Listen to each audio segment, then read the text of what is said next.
Hit TV అభిమాన ప్రేక్షకులకు స్వాగతం. నేను మీ నాగేంద్ర కుమార్. ఇప్పుడే నాగ చైతన్య, సాయి పల్లవి కాంబినేషన్లో చందు ముండేటి డైరెక్ట్ చేసిన థండేల్ సినిమా చూసి ఇప్పుడే వచ్చాను. ఆ అభిప్రాయాల్ని, ఆ అనుభవాన్ని మీతో షేర్ చేసుకోవడం కోసమని. సినిమా నార్మల్గా ఏంటంటే ఇది ఒక లవ్ బేస్ స్టోరీ. అంటే ఒక అమ్మాయి అబ్బాయి మధ్యలో ప్రేమ, ఆ ప్రేమ కథలో జరిగే మూమెంట్స్ మీద కథ.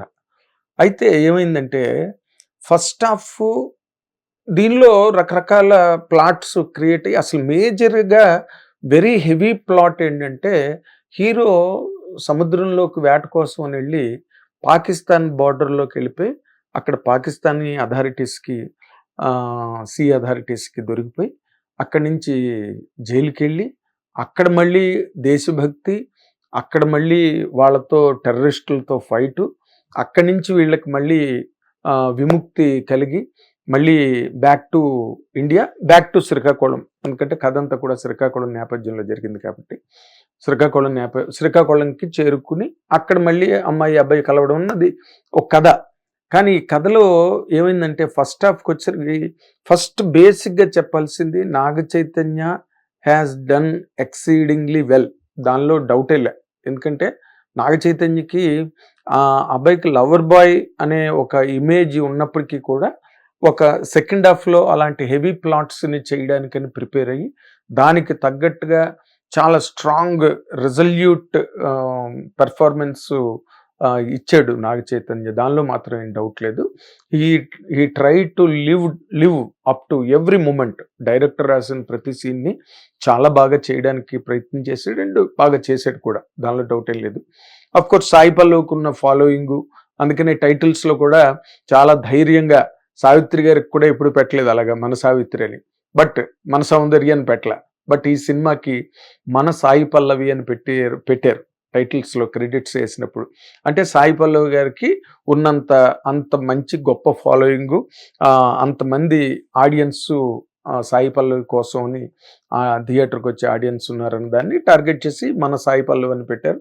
అందుకు తగ్గట్టుగానే సాయి పల్లవి క్యారెక్టర్ ఎక్కువగా సాయి పల్లవి మీదే ప్లే అయింది. సాయి పల్లవి క్యారెక్టరే, ఆ సత్య అన్న క్యారెక్టరే సినిమాకి బేసిక్గా. దాని మించి ఆ రిఫ్లెక్షన్స్ అన్నిటినీ క్యాచ్ చేసే క్యారెక్టర్ హీరో క్యారెక్టర్ అనమాట. So Sai Pallavi lived up to all moments. బాగా చేశారు ఆవిడ, ఎందుకంటే మంచి పెర్ఫార్మర్ కాబట్టి ఆ సీన్లన్నీ కూడా తను చాలా బాగా చేశారనే చెప్పాలి. ఎందుకంటే మనం దానిలో వేలెత్తి చూపించడానికి ఏమీ లేదు.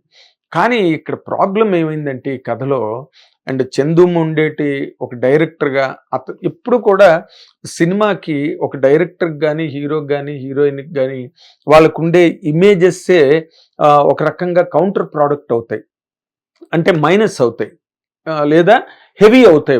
వాళ్ళే ఆ హెవీనెస్ని క్యారీ చేయలేనంత హెవీనెస్ క్రియేట్ చేస్తాయి ఒక్కొక్కసారి ఇమేజెస్. ఇప్పుడు చందు ముండేటి, కార్తికేయ 2 ఇలాంటి సినిమాలు చేసిన అతని దగ్గర నుంచి సినిమా వస్తున్నది అనగానే 100% దీని మీద విపరీతమైన ఎక్స్పెక్టేషన్స్ ఉంటాయి. పైగా Naga Chaitanya Sai Pallavi combination hit combination అనే ఒక ఫీల్లో థియేటర్కి వస్తారు. ఇందులో చందు ముండేటి మొదటి నుంచి ఫస్ట్ హాఫ్ అంతా కూడా అంటే అక్కడ ఫస్ట్ హాఫ్లో కథకి సంబంధించిన ఆ ఫీల్ ఎందుకో ఫస్ట్ హాఫ్లో సరిగ్గా వర్కౌట్ అవ్వలేదని అనిపిస్తుంది. వాళ్ళు మ్యాక్సిమం ట్రై చేశారు. దేవిశ్రీ ప్రసాద్ ఆర్ఆర్ చాలా బాగుంది, అండ్ వాళ్ళు ఆ విజువల్స్ కానీ బ్యాక్గ్రౌండ్స్ కానీ కెమెరా వర్క్ కానీ అసలు ఎక్స్ట్రాడనరీగా ఉన్నాయి. కాకపోతే ఏంటంటే very slow pace story telling. అంటే ఈ మధ్య అదో రకమైన కల్చర్ అనండి లేకపోతే ఫ్యాషన్ అనండి, అదొకటి కొత్తగా వచ్చింది. ఎలా అంటే స్లో పేస్లో కథ చెప్పడం, డీటెయిలింగ్గా చెప్పడం, ఇవన్నీ ఓకే, వెల్కమ్. కానీ అవి సాగిపోతుంటే ఏమవుతుందంటే వాళ్ళు హీరో హీరోయిన్ కానీ అదర్ యాక్టర్స్ కానీ ఎంత బాగా యాక్ట్ చేసినా అవి బాగా జారింగ్గా అయిపోయి కొంచెం డైల్యూషన్ వైపుకి మళ్ళీపోయే ప్రమాదం ఉంటుంది. అది ఫస్ట్ హాఫ్‌లో 100% జరిగిందని చెప్పాలి. నాగ చైతన్య ఎంత జుబిలెంట్‌గా అసలు ఎంత బాగా పెర్ఫార్మ్ చేసాడో, సాయి పల్లవి క్యారెక్టరు, తను చేసిన పెర్ఫార్మెన్స్ అవన్నీ కూడా చాలా అద్భుతంగా ఉన్నాయి. కానీ ఆయన డైరెక్టర్‌గా తను చేసుకున్న నిరేషన్ ఏదైతే ఉందో మాత్రం అది ఆహ్, చెప్పాలి కొంచెం వీక్ నెరేషను. ఎందుకంటే బాగా, బాగా సాగిపోయి ఎక్కడ కూడా టైట్‌గా స్క్రీన్ ప్లే చక్, చక్, చక్, చక్కుమని వెళ్ళడం. ఎక్కడో స్టే ఇవ్వాల్సిన చోట స్టే ఇవ్వచ్చు. అండ్ ఆ స్టే వల్ల సినిమాకి కూడా ఆ ఫీల్ బాగా వర్కౌట్ అవుతుంది. కానీ ఏమవుతుందంటే గడిగడికి వాళ్ళిద్దరూ కలవడం, గడిగడికి వాళ్ళిద్దరూ కలవడం, సెల్ ఫోను, సిగ్నల్స్ లేవని అవన్నీ కొంచెం ఏమయ్యాయంటే బాగా బర్డెన్సమ్‌గా అనిపించాయి థియేటర్‌లో. అది అంటే నెరేషన్‌లో ప్రాబ్లమ్ అనమాట. స్క్రీన్ ప్లే నెరేషన్‌లో ప్రాబ్లము. చంద్రముండేటి చేసిన ఈ ఎక్స్‌పెరిమెంట్‌లో. సరే ఇంటర్వెల్ అలాగా స్తబ్దుగా నడిచింది ఇంటర్వెల్ వరకు. ఇంటర్వెల్ పాయింట్ దగ్గరకొచ్చేసరికి ఒకసారి తను వేటకెళ్తానని ఆ సీన్ చాలా బావుంటుంది. రైల్వే స్టేషన్‌లో సీను. తనకిష్టం లేదు. ఎందుకంటే ఎవరో ఇంతకుముందు అలాగ వేటకెళ్ళి చచ్చిపోయిన ఉదంతం ఒకటి ఆ అమ్మాయికి బాగా మనసులో నాటుకుని ఒక కల కూడా వస్తుంది. నాగ చైతన్య క్యారెక్టరు అందులో సీలో చచ్చిపోయినట్టుగా అమ్మాయికి కల రావడం. అక్కడి నుంచి ఆ అమ్మాయికి బేజారు క్రియేట్ అయ్యి వద్దు నువ్వు అసలు వేటకెళ్ళొద్దు, సముద్రంలోకెళ్ళొద్దు అనే ఒక గట్టిగా పట్టుబట్టినా కూడా నాగ చైతన్యని వాళ్ళు ఆ గూడెల్లో అనండి, లేకపోతే ఆ ఊర్లో అనండి, ఆ చోటులో తండేయాలంటే నాయకుడిగా వాళ్ళు ప్రకటించుకుంటారు. వాళ్ళ నాన్న చిన్నప్పుడు చెప్పింది ఆఖరి అడుగు నాయకుడిది ఎప్పుడు ఆఖరి అడుగు అవ్వాలి, అందరినీ ముందుకు నడిపించిన ఆఖరి అడుగు నాయకుడు అవుతాడని చెప్పి చిన్నప్పుడు ఆయన ఈ సత్య ఫాదర్ చెప్పిన మాటలు తన బుర్రలో ఉంటాయి. అండ్ దానికి తగ్గట్టుగానే కొన్ని సీన్లు వేశారు. అంటే తను నాయకుడు తండేల్ అని అనిపించడం కోసం అని చెప్పి కొన్ని సీన్లు చందుముండేటి రాయడం జరిగింది. సో ఆ అమ్మాయి ఏమో నువ్వు ఎట్టి పరిస్థితుల్లోని వేటకెళ్ళడానికి వీల్లేదు అనే ఒక పట్టుబట్టి అంతకుముందే అమ్మాయికి ఒక పెళ్లి సంబంధం రావడం. ఎందుకంటే వీడు మాట వినట్లేదు, ఈ వేటకెళ్తానంటున్నాడు. నువ్వు అసలు దాంతోనే ఓపెనింగ్ సినిమావే. రైల్వే స్టేషన్‌లో అమ్మాయి కూర్చొని ఏడుస్తూ ఉంటే ఫాదరు పృథ్వీ వచ్చి అమ్మాయి దగ్గరికి రావడం దగ్గరే సినిమా ఓపెన్ అవుతుంది. ఆ తర్వాత బ్యాక్ స్టోరీ స్క్రీన్ ప్లే ఆర్డర్‌లో చెప్పడం జరిగింది. అక్కడ ఎప్పుడైతే ఈ అమ్మాయి వద్దు వద్దు ఆ రైల్వే స్టేషన్‌లో సీను చాలా బాగా ఏదో సద్మాలో వసంత కోకిల్లో కమల్ హాసన్ శ్రీదేవి సీన్ లాగా చాలా బాగా అనిపించింది. మంచి ఎమోషనల్‌గా వద్దు నువ్వు వద్దని అమ్మాయి అంటుంది, మాట్లాడదు, ప్లాట్‌ఫామ్ మీద కూర్చుంటుంది.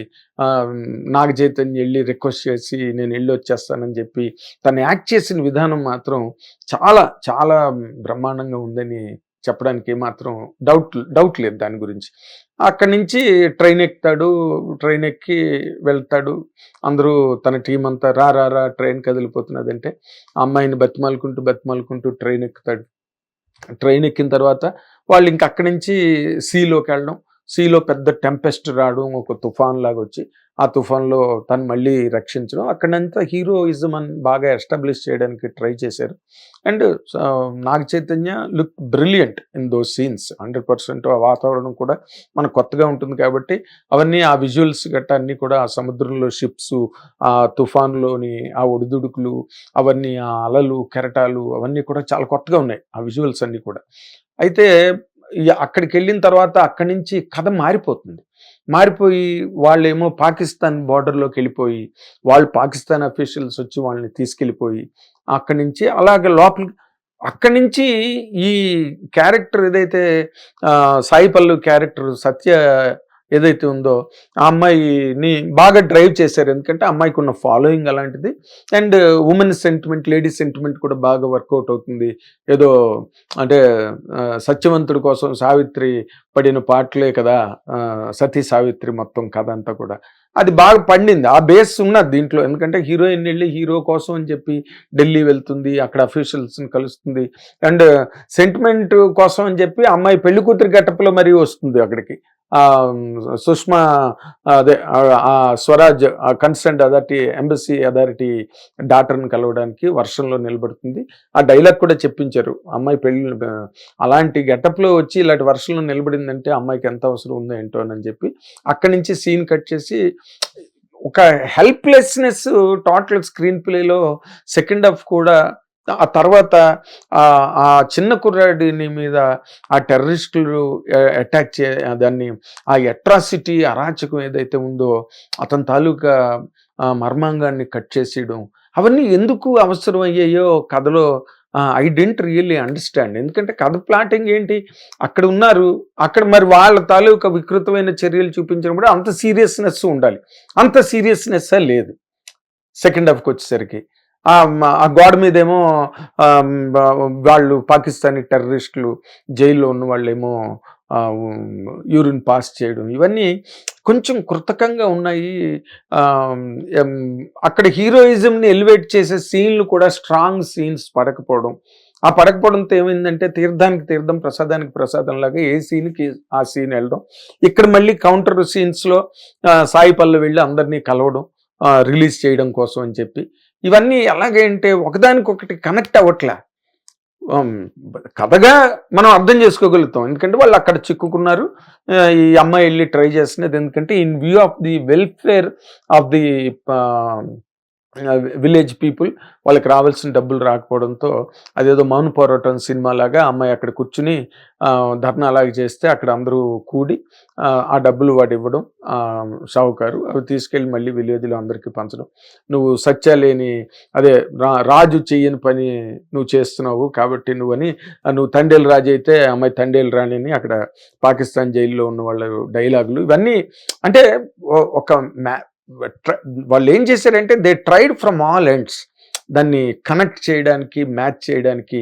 కానీ కథలో ప్లాటింగ్కి వచ్చేసరికి డైరెక్టర్గా Chandoo Mondeti must have taken a better care on the screenplay and on the plots he created in the film. Article 3 సరిగ్గా వాళ్ళు విడుదల టైంకి ఆర్టికల్ 370 ఇష్యూ రావడం, అది ఒక కథపరంగా చాలా మంచి టర్న్ కథలో. ఏది ఆర్టికల్ 370 రావడం వల్ల ఇండియాలోనే కాదు పాకిస్తాన్ ఇండియాకి మధ్య చాలా మార్పులు చేర్పులు వచ్చేసాయి, చాలా ఎస్టాబ్లిష్మెంట్స్ మారిపోయాయి, చాలా గొడవలు జరిగాయి. ఏదో పాకిస్తాన్ పార్టిషన్ టైంలో ఎలా జరిగాయో అలా జరిగాయి. కాకపోతే అవన్నీ కూడా కాశ్మీర్లో ఎక్కడ కూడా మీడియాను కూడా అలౌ చేయకుండా అజిత్ డోవల్ వాళ్ళందరూ కూడా చాలా పక్కడ్బందీగా ఆర్టికల్ 370ని అబాలిష్ చేశారు. ఆ టైంలో వాళ్ళు కరెక్ట్గా అట్నుంచి జైలు నుంచి రిలీజ్ అయ్యి ఇండియా వచ్చే టైంలో ఆర్టికల్ 370 అబాలిష్మెంట్ ఆఫ్ ఆర్టికల్ 370 రావడం, దానివల్ల మళ్ళీ వాళ్ళు డిటైన్ అయిపోవడం, అక్కడేవో కొంచెం అల్లర్లు గట్ట. అంటే ఏంటి, మీకు అక్కడక్కడ గ్లింప్సెస్ లాగా అక్కడ కొంచెం ఇక్కడ కొంచెం అలా కొంచెం ఇలా కొంచెం ఇలా కొంచెం చూపించి దాని వెనకాతలో సాయి పల్లవి క్యారెక్టర్ని పరిగెత్తించారు. సో ఎందుకంటే ఆ లేడీ ఇమోషన్ని డ్రైవ్ చేయడం కోసం అన్నట్టుగా ఒక ప్రయత్నం కథలో జరిగింది. అది కాకపోతే ఏంటంటే అలాగ స్లోగా సినిమా సెకండ్ హాఫ్ కూడా మంచి గ్రిప్పింగ్గా సెకండ్ హాఫ్ ఉండవలసింది, ఎందుకంటే ఆ కథకి ప్లాటింగ్కి. కానీ ఆ గ్రిప్ ఎక్కడో చందుముండేటి తన నెరేషన్లో మిస్ అయ్యాడని అనిపించింది నాకు. సరే, దేవిశ్రీ ప్రసాద్ ఆర్ఆర్ చాలా బాగా చేశాడు. ముఖ్యంగా ఈ సినిమాలో మెచ్చుకోవాల్సింది కెమెరా వర్క్, శాకర్ వి జోసెఫ్ చేసిన వర్క్ మాత్రం ఎక్స్ట్రాడినరీ వర్క్, చాలా బాగా తీసాడు విజువల్స్ అన్ని కూడా.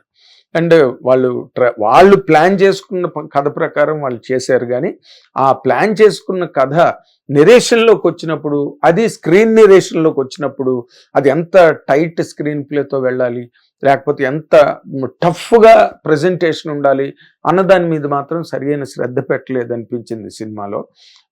దానివల్ల ఏమైందంటే అంత బాగా చేసి నాగ చైతన్య అంత కష్టపడి తను చాలా హ్యాపీగా ఫీల్ అయ్యి అసలు ఈ సినిమా గురించి పదే మాట్లాడాడు. అండ్ దొళ్ళగొట్టేద్దాం ఆ రోజు అని చెప్పి ఇవాళ అంటే 7వ తారీఖు దొళ్ళగొట్టేద్దాం అని చెప్పి తను స్టేజ్ మీద చెప్పడం, చాలా నమ్మకంగా ఈ సినిమాని ఆ క్యారెక్టర్ని హ్యాండిల్ చేశాడు నాగ చైతన్య. సాయి పల్లవి గురించి ప్రత్యేకంగా కొత్తగా చెప్పక్కర్లేదు, ఎందుకంటే ఆ అమ్మాయి when she is on the screen she can carry the character and she can carry the emotion. Even if she does not carry, తను క్యారీ చేయకపోయినా మనం ఫీల్ అయ్యి అబ్బా చాలా బాగా చేస్తున్నది అనిపించేంత ఇమేజ్ మన సాయి పల్లవికి ఉండడం అన్నది ఒక రకంగా ప్లస్ పాయింట్, ఇంకో రకంగా మైనస్ పాయింట్. ఎందుకంటే అబ్బా ఏదో అయిపోతుంది అనుకున్న సినిమాలో అలా కొంచెం లూజ్గా ఉండేసరికి జనం కొంతవరకు డిసప్పాయింట్ అయిన మాట అయితే నిజం. సినిమాకి కావలసిన రిజల్ట్ రావడానికి కావలసిన అవసరమైన కసరత్తు కానీ, లేకపోతే ఎక్సర్సైజ్ కానీ, ఆ హోంవర్క్ కానీ చందుమొండేటి వైపు నుంచి జరగలేదని చాలామంది భావిస్తున్నారు. అదే చాలామంది మాట్లాడుకుంటూ బయటికి థియేటర్ల నుంచి రావడం జరిగింది. ఏదైనప్పటికీ కూడా ఇందులోని బేసిక్గా ముఖ్యంగా చెప్పవలసింది నాగ చైతన్య గురించి చెప్పాలి. ఎందుకంటే right from the first scene నుంచి ఆఖరి సీన్ వరకు కూడా లాస్ట్లో ఆ డిటర్మైన్డ్గా కూర్చుని నేను వెళ్ళను, ఒకవేళ అమ్మాయికి మ్యారేజ్ సెటిల్ అయినప్పటికీ కూడా నేను మన తోటి అనుచరుడిని నేను బయటికి తీసుకురాకుండా నేను ఎట్టి పరిస్థితుల్లో నేను రానని చెప్పి అక్కడ భీష్మించి కూర్చున్న సీన్లు గట్ట కూడా నాగ చైతన్య చాలా పెర్ఫార్మ్ వెరీ వెరీ వెల్, దాంట్లో అసలు డౌటే లేదు. అంటే ఈ అక్కినేని నాగేశ్వరరావు ఫ్యామిలీ నుంచి వచ్చిన అక్కినేని నాగార్జున గారు, తర్వాత వచ్చిన జనరేషన్ లైక్ నాగ చైతన్య కానీ, సుమంత్ కానీ, తర్వాత అఖిల్ కానీ, వాళ్ళందరిలో కూడా ఈ సినిమాలో నాగ చైతన్య మాత్రం 100% నటనకి అక్కినేని నాగేశ్వరరావు వారసుడు, లేకపోతే నాగార్జున గారి వారసుడు అని చెప్పడానికి కావలసినంత ఎఫర్ట్ పెట్టాడు. ఆ ఎఫర్ట్ కూడా అంత ఇంపాక్ట్ కూడా క్రియేట్ చేయగలిగాడు నాగ చైతన్యం చెప్పడానికి ఏమి మనం వెనుకాడక్కలేదు. He will be 100% he will get all the appreciation and accolades from the public and the media also. So it's ఒకసారి చూడొచ్చు సినిమా. కాకపోతే ఏంటంటే హై ఎక్స్పెక్టేషన్స్ థియేటర్లోకి వెళ్ళినప్పుడు ఏమవుతుందంటే వాళ్ళు ఎంత గొప్పగా చూపించినా మనకేదో ఎక్కడో వెళ్తేలా ఫీల్ అయిపోతాం. అంత హై ఎక్స్పెక్టేషన్ తండేల్ మీద ఆ రోజు టైటిల్ అనౌన్స్ చేసిన దగ్గర నుంచి కూడా అలా క్రీప్ అవుతూ వాళ్ళు కూడా పబ్లిసిటీ బ్రహ్మాండంగా చేశారు. ప్రీ రిలీజ్ ఈవెంట్ బ్రహ్మాండంగా జరిగింది. తర్వాత దానికి సందీపంగా ఆయన వచ్చాడు. తర్వాత నిన్న సాయంత్రం కూడా మళ్ళీ ప్రీ రిలీజ్ ప్రెస్ మీట్ అని ఒకటి పెట్టారు. సో చాలా మంచి బడ్జెట్ సినిమా మీద రావడం, హై ఎక్స్పెక్టేషన్ ఉండడం కూడా కొంతవరకు సినిమాకి మైనస్ అయిందని చెప్పాలి. బట్ ఇన్ని మైనస్లు పెట్టుకున్నా కూడా ప్లస్ అయిన వాళ్ళు ఎవరంటే నాగ చైతన్య అండ్ ప్లస్ సాయి పల్లవి అని చెప్పడానికి చాలా ఆనందంగా ఉంది. They are very good performance and they did their best in this film. Thank you. మీరు అందరూ వాచ్ చేసి ఎంజాయ్ చేయండి సినిమాని. Thandel. Thank you. Hit TV app, ఇందులో short news, live news, entertainment shows, movies, digital మ్యాగజైన్స్ తో పాటు మీ జిల్లా వార్తలను కూడా ఫ్రీగా చూడొచ్చు. అంతేకాదు కేజీ నుంచి పీజీ వరకు విద్యార్థులకు స్కాలర్షిప్ కూడా అందిస్తున్నాం. ప్రతి వారం 10 మందికి లక్కీ డ్రా ద్వారా ఒక్కొక్కరికి 10,000 రూపాయలు అందిస్తున్నాం. ఇంకెందుకు ఆలస్యం, వెంటనే హిట్ టీవీ యాప్ ని డౌన్లోడ్ చేసుకుని ఫ్రీగా ఎంటర్టైన్మెంట్ పొందండి. Hit TV app. Hit TV app. Please download hit TV app. Hit TV app ని ఫ్రీగా డౌన్లోడ్ చేసుకొని ఎంజాయ్ చేయండి. మీకు నచ్చిన ఎంటర్టైన్మెంట్ కోసం హిట్ టీవీ యాప్ ని ఫ్రీగా డౌన్లోడ్ చేసుకుని ఎంజాయ్ చేయండి. హిట్ టీవీ యాప్ ని డౌన్లోడ్ చేసుకుని ఆస్వాదించండి, ఆశీర్వదించండి. ఇంతమంది సెలబ్రిటీలు హిట్ టీవీ యాప్ ని డౌన్లోడ్ చేసుకోండి అని చెప్తున్నారంటే ఎంత మంచి యాప్ ఆలోచించండి. అమెరికాలో చదవాలనుకునే వాళ్ళకి విశ్వసనీయమైన పేరు మన శౌర్య కన్సల్టెన్సీ. UK లో 1 year masters, UK లో 1 year masters, 2 years work permit up to 5 years visa. Contact Saurya Consultancy. Contact 89851 89851.